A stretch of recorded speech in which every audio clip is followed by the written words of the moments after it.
Hiya, I've got a couple of digital watches here and I just thought I might just swap the straps around to see how it looks swapped around on each watch. Just got this new release Casio A158 and I do really like these H-Link straps, and this is just a cheap Skmei 2465, but I really do like this flattened grains of rice strap that came on this one, and I'm just going to see what this strap looks like on this watch. So I just thought I'd film the strap changing process in case that's going to be useful to anyone. So on these sort of straps you can see the spring bar across there, and there's a little cutout, which means if you've got a tool that can hook the spring bar out there, you can easily swap your straps. And you need a spring bar removal tool of some kind. This is a decent one, and it's got this tiny forked end here which just hooks onto the spring bars. If you can get it in, let's see if this will fit. You just have to get your tool in there, grab it onto the end and pull, and it simply depresses the spring bar. I'll just show you the spring bar there, look.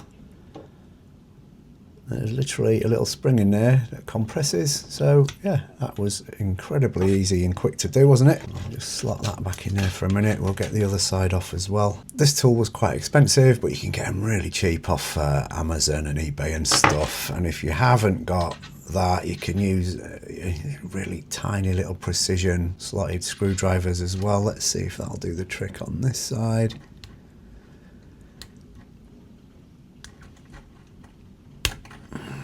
It's just struggling to get the purchase on there, but yeah, oh no, the spring has gone flying off somewhere.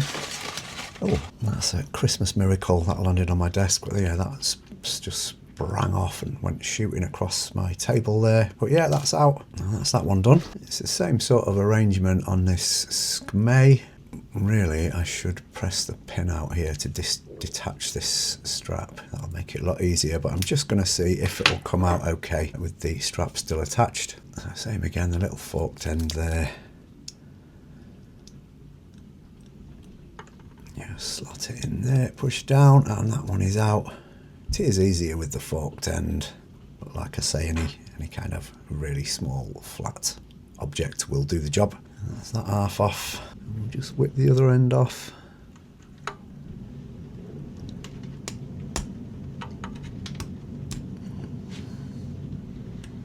Go on, get on there.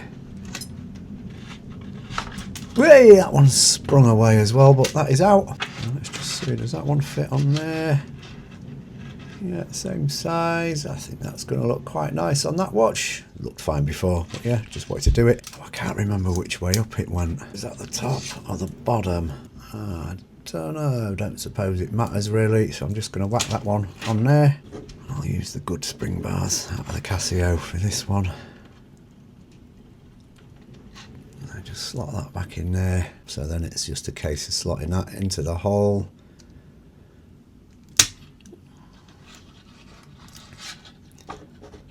Again, you can use pretty much anything to press that down. I'm just going to use the forked end again because it should be a bit easier to just pull the spring bar down.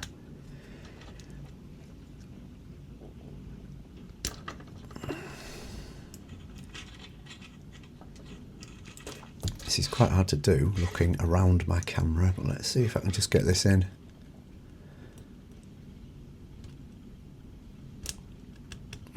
Struggling to get that in there. That's slotted in that side, that's secure. Let's do the same on the other end of the strap. And just slide that into position.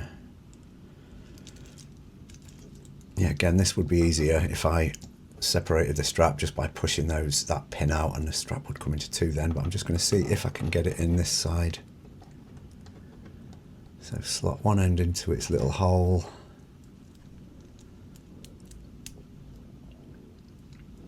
And again, let's just try and pull this end down.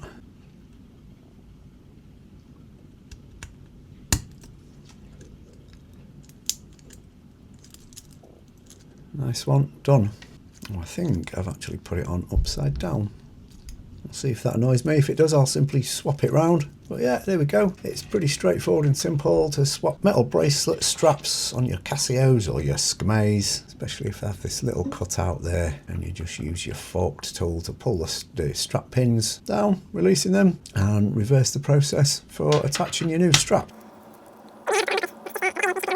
That's what the new strap looks like. Do I prefer it to the H strap? I don't know if I do actually. I'll keep it on there for a day or two and see what I think. But yeah, easy to do, isn't it? Pretty quick, especially if you have the right tool with this little forked end on it.